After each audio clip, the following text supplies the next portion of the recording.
أما بعد اللهم إنا نسألك علما نافعا ورزقا طيبا وعملا متقبلا رب زدنا علما وارزقنا فهما اللهم إنا نعوذ بك من علم لا ينفع ومن قلب لا يخشى ومن نفس لا تشبع ومن دعوة لا يستجاب لها amin ya Allah ya rabbal alamin insyaallah.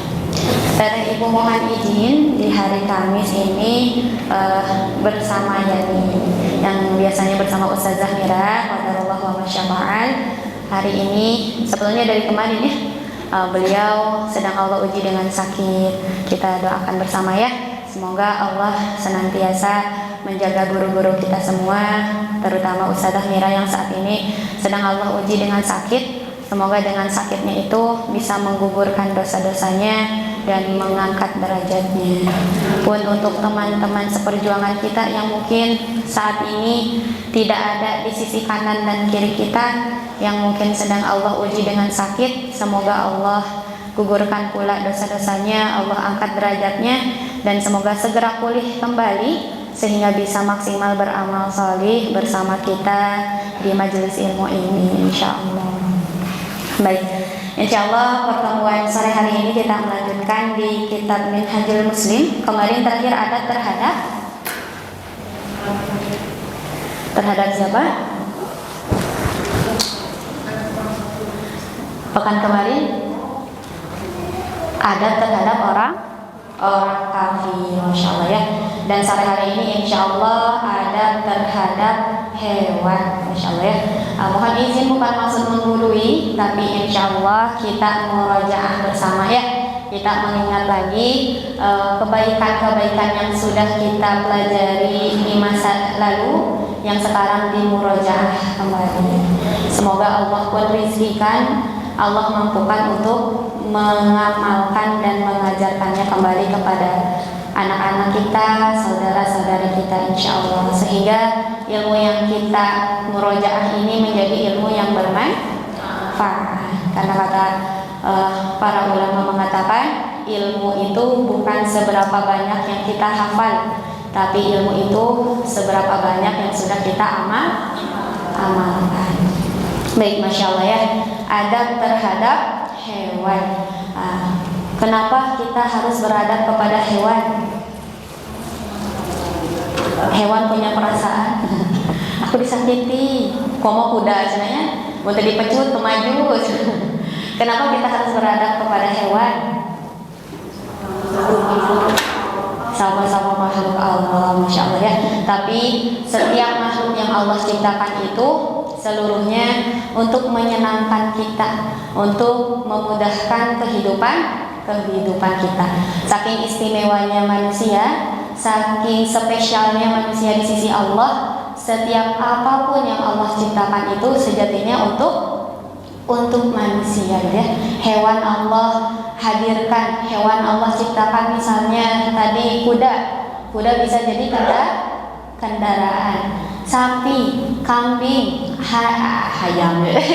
ayam Allah ciptakan untuk manusia juga ya, untuk dimakan. Tanaman, bahkan tanaman liar pun itu pasti ada manfaatnya. Jadi setiap apapun yang Allah ciptakan itu sejatinya untuk manusia. Insyaallah ya, maka bersyukur kepada Allah menciptakan kita dalam bentuk sebaik-baiknya. Dan semoga nikmat ini kita bisa gunakan untuk beribadah taat kepada Allah. Sebagaimana hadis dari Rasulullah SAW, Innallaha katabal ihsan ala kulli syai. Sejatinya Allah telah mewajibkan ihsan. Apa itu ihsan? Berbuat baik, masya Allah ya. Berbuat baik kepada siapa? Nah, di kalimat sampai koma ini formatnya umum ya. Innallaha katabal ihsan ala kulli syai. Syai itu perkara, sesuatu. Jadi Allah sudah menuliskan kita itu harus berbuat baik terhadap segala sesuatu. Tapi belum sampai di sana, lebih dikhususkan kembali. Fa idza qataltum fa ahsinul qitlah. Apabila kalian membunuh, maka baguskanlah cara membunuh. Wa idza dzabhtum fa ahsinudz dzibha. Dan apabila kalian menyembelih, maka baguskanlah cara penyembelihannya. Wal yurih ahadukum dzabihata wal yuhidda syafratah. Dan hendaklah salah seorang kamu menenangkan sembelihannya, dan hendaklah ia mempertajam mata pisaunya. Masya Allah ya. Hadis ini diambil dari bagaimana adab Nabi Ibrahim kepada Nabi Ismail alaihissalam. Ketika peristiwa apa? Penyembelihan ya. Terjadinya syariat kurban ya. Masya Allah. Ketika Nabi Ibrahim berkata kepada Nabi Ismail bahwasanya Nabi Ibrahim bermimpi, Nabi Ibrahim mendapatkan wahyu untuk menyembelih Nabi Ismail alaihissalam. Maka Nabi Ismail meminta kepada sang ayah agar apa? Agar mempertajam pisaunya, sehingga Nabi Ismail tidak merasakan kesakitan yang berlebih. Masya Allah ya. Maka di sini pun Rasulullah mengambil dari adabnya bagaimana Nabi Ibrahim mempersiapkan alat tajamnya, pisaunya untuk menyembelih Nabi Ismail. Dalam penyembelihan saja kita harus memperhatikan adab seperti itu ya. Harus dengan adabnya. Kenapa? Karena Allah sudah menuliskan setiap sesuatu itu kebaikan. Bahkan cerita yang sudah masyhur ya. Ada dua kondisi yang berbeda. Ada satu yang masuk surga karena menolong hewan, ada satu juga yang masuk neraka karena hewan. Sudah tahu kisahnya? Sudah ya.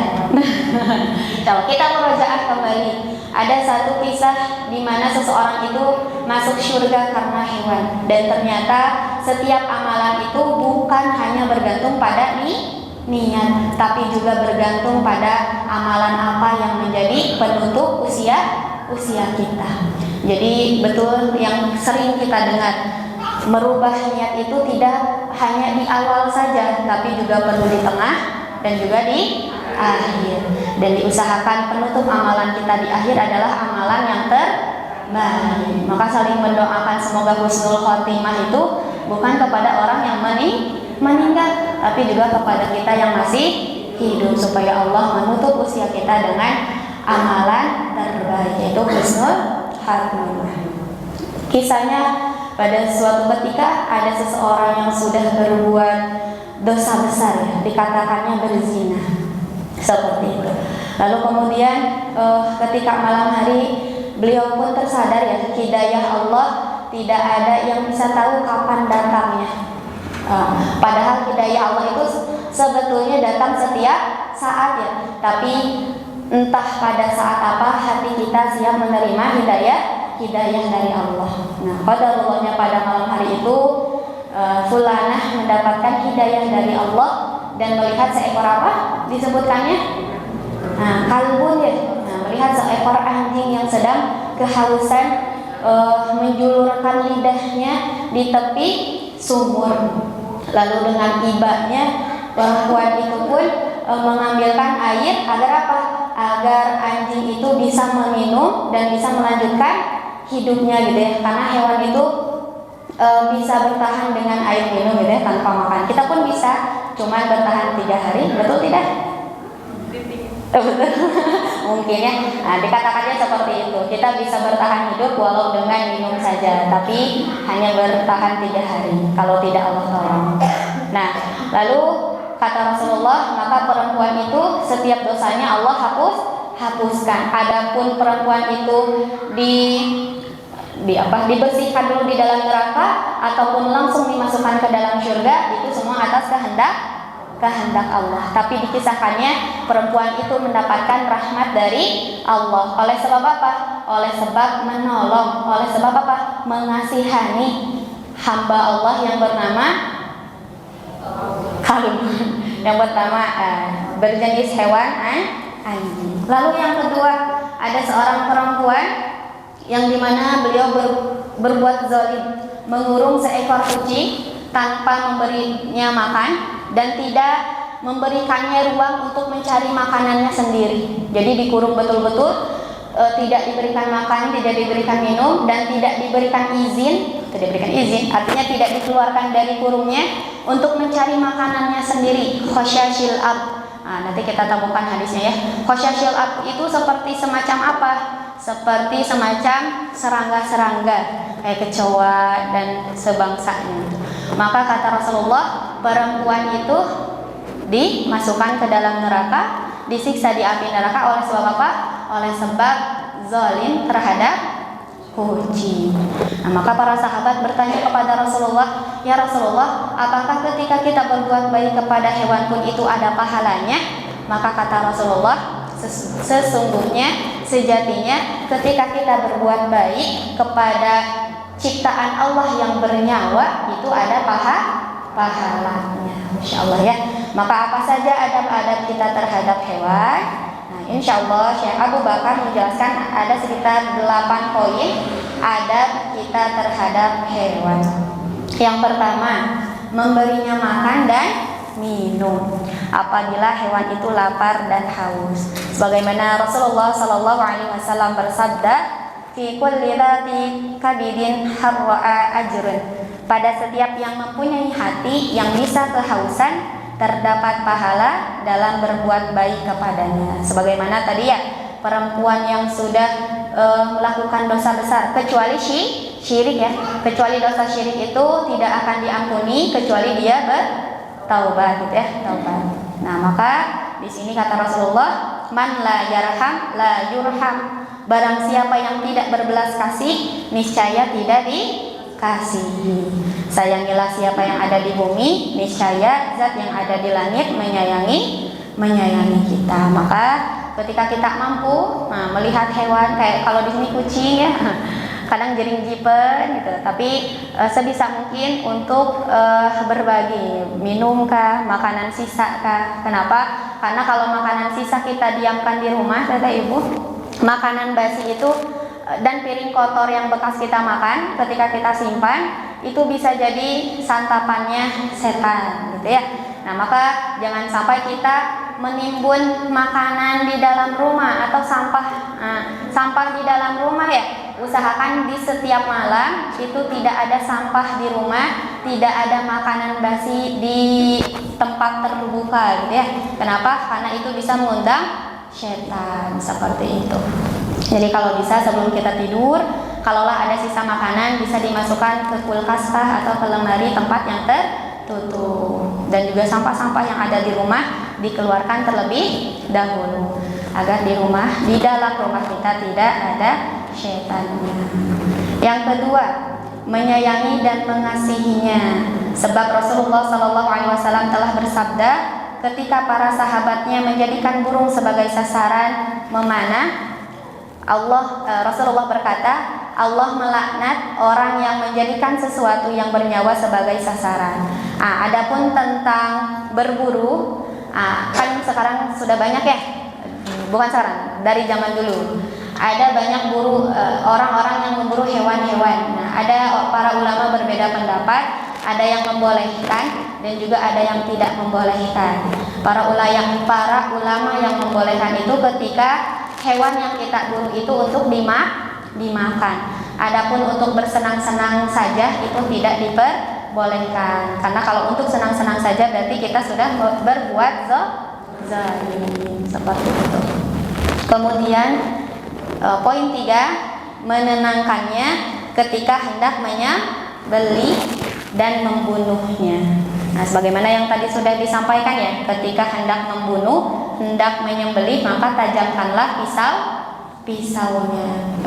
Dan ulama yang membolehkan kita makan dari hasil buruan itu berfatwanya karena dari anak panah atau dari peluru itu sama tajamnya seperti menyembelih, seperti itu. Yang membolehkan kita memakan hasil dari buruan. Maka ketika nanti teteh ibu menyembelih ayam gitu ya, harus sampai putus uratnya gitu ya, sampai tidak hidup lagi. Jangan sampai belum mati total tapi sudah kita siram air panas misalnya, berarti itu belum mati seutuhnya gitu. atau bisa jadi bangkai. Kan kalau bukan disembelih atas nama Allah atau tidak disembelih dengan cara dipotong, maka itu bisa jatuh ke bangkai dan tidak boleh dimakan. Nah, kemudian poin 4, tidak menyiksanya dengan cara apapun, membuatnya kelaparan dan juga membebaninya dengan sesuatu yang tidak ia mampu. Teteh ibu ada yang ini berternak, punya ayam misalnya, punya kucing, nah maka harus dipenuhi hak-haknya, yaitu diberi makan. Adapun diberi tempat tidak, nah, mereka mandiri sendiri ya, cari tempatnya sendiri seperti itu. Maka kita harus memenuhi, yaitu memberikannya makan. Adapun misalnya tunggangan seperti kuda, nah maka tidak boleh melebihi beban yang ia bisa pikul, harus semampu mereka. Kita pun tidak mau ya Bu ya, ketika diberikan beban melebihi yang kita mampu, maka kita pun tidak boleh memberikan beban yang lebih kepada hewan, karena mereka pun memiliki kapasitasnya. Kemudian nomor 5, boleh membunuh hewan yang mengganggu. Ada berapa hewan yang boleh dibunuh, baik di tanah halal ataupun tanah haram? Apa itu tanah halal? Ada legal MUI halal. Apa tanah halal kata ibu? Tanah apa? Berarti selain tanah haram ya. Tanah haram itu yaitu Madinah dan juga Mekah. Nah maka ada 5 macam hewan yang boleh dibunuh jikalau mereka mengganggu, baik di tanah halal ataupun tanah haram. Apa saja itu? Yaitu ular, apalagi kalajengking, apa? Nyamuk, apa? Gagak. Nah kalau di sini tulisnya gagak putih ibu, gagak putih punggung dan perutnya, gagak yang putih. Ada gagak putih yang juga belum lihat sih. Ibu pernah lihat gagak putih? Apa? Nah, anjing hitam, tikus juga termasuk. Nah, jadi, cicak. Nah, di sini tidak disebutkan cicak. Adapun yang keutamaan kita membunuh cicak kemudian mendapat 100 pahala, itu wallahu alam. Nah, di sini tidak disebutkan seperti itu. Cicak tidak disebutkan, tapi untuk pahalanya itu memang dicontohkan bahkan oleh Aisyah radhiyallahu anha. Beliau memiliki cabut sendiri untuk membunuh cicak. Nah, kita boleh membunuh cicak, tapi dengan syarat harus dengan 1 pukulan itu langsung mati, gitu ya. Tidak boleh berbuat zalim. Misal dimain-mainin buntutnya dulu, badannya dulu, tidak boleh. Tadi 5, apa saja? Ulangi lagi. Ada ular, burung gagak yang putih punggung dan perutnya, tikus, anjing yang buas. Nah, ini ada catatannya ya. Tidak semua anjing ya, tapi khusus untuk anjing yang buas, yang mengganggu, yang suka mengejar misalnya, yang membuat kerusuhan, itu boleh dibunuh seperti itu. Kemudian yang kelima, raja wali. Di sini dituliskannya raja wali. Dan untuk nyamuk sendiri ya, kami pernah mendapatkan nasihat dari ustadzah. Saat ini ada teknologi yang namanya raket nyamuk. Itu dipertentangkan bagaimana kebolehan dan ketidakbolehannya. Kenapa? Karena ketika kita mematikan nyamuk dengan alat raket itu belum bisa dipastikan secara betul apakah nyamuknya langsung mati atau masih sakaratul maut. Nah, kalau misalnya masih sakaratul maut, bisa jadi kita jatuhnya zalim karena nyamuknya kena setrum tapi tidak mati. Jadi yang aman mah ditepuk langsung mati sedikit. Obat nyamuk juga sama. Disemprot juga sama. Kalau semisalnya, atau mungkin bisa kita langsung matikan ketika nyamuknya sudah leng-lengan, langsung kita matikan gitu. Karena tidak benang-benang. Oh, lama. Ya, walau alam terdapat berbeda pendapat ya.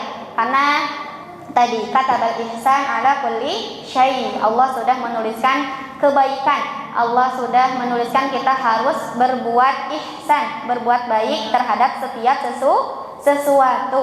Dan nyamuk itu tidak termasuk hewan yang boleh dibunuh di hadis ini gitu. Adapun nyamuk juga memiliki manfaat sebetulnya. Nah, Teteh Ibu boleh cari nanti di YouTube ya. Ada manfaat nyamuk yang tidak kita sadari seperti itu. Karena setiap apa yang Allah ciptakan pasti ada manfaatnya, ada kebaikannya seperti itu ya. Nah, maka untuk cari amannya, misalnya kita lihat nyamuknya mau sakaratul maut, langsung matikan agar rasa sakitnya tidak terlalu lama seperti itu. Kemudian nomor 6, boleh memberi wasem. Apa itu wasem? Nah, tanda atau cap. Nah, kalau di hadis ini menggunakan capnya itu dengan besi panas, tapi untuk zaman sekarang itu tidak ya. Karena kan zaman dulu belum ada tinta ya, belum ada sebangsa apa. Kan kalau sapi suka dikasih apa di telinganya tuh? Anting. Oh ya, kayak nomor gitu ya. Kayak kita udah beli buat kurban kan suka dikasih nama. Nah, seperti itu. Kayak pakai apa? Pilok ya. Nah, kayak gitu. Kalau zaman dulu karena belum ada, maka menggunakan besi yang panas. Untuk apa? Untuk memberi tanda atau ciri bahwa ini milik aku gitu. Kan zaman dulu itu banyaknya peternak ya, memiliki banyak hewan-hewan ternak. Maka hewan-hewan ternaknya diberikan ciri agar tidak tertukar atau menghilang. Kemudian nomor 7, mengenal hak Allah pada hewan. Apa hak Allah dari hewan, kata Ibu? Ada yang tahu apa haknya Allah dari para hewan?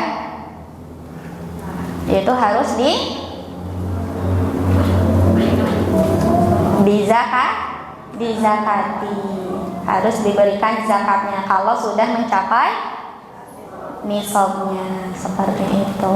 Kemudian yang terakhir, tidak boleh sibuk mengurus hewan hingga lupa taat dan juga zikir kepada Allah. Sebagaimana Allah sudah ingatkan di Quran surah Al-Munafiqun ayat 9. A'udzubillahi minasyaitonirrajim. Ya ayyuhalladzina amanu la tulhikum amwalukum wala auladukum an dzikrillah wa may yaf'al dzalika faulaika humul khasirun. Nah, ingatkan suaminya ya yang masih suka main-main dengan burungnya.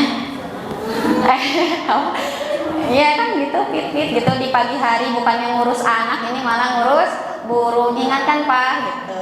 Jangan fit tapi subhanallah gitu. Jangan sampai keasyikan hingga melupakan zikir. Sebagaimana Nabi Sulaiman alaihissalam pernah terlena gitu ya, pernah terlupa dengan nikmat Allah. Beliau dianugerahi banyak kekayaan, salah satunya itu kuda-kuda yang sangat gagah gitu ya, sehingga membuat Nabi Sulaiman alaihissalam lupa untuk sholat. Nah, jadi syariat sholat itu sudah ada sejak nabi-nabi terdahulu, hanya saja belum sempurna lima waktu.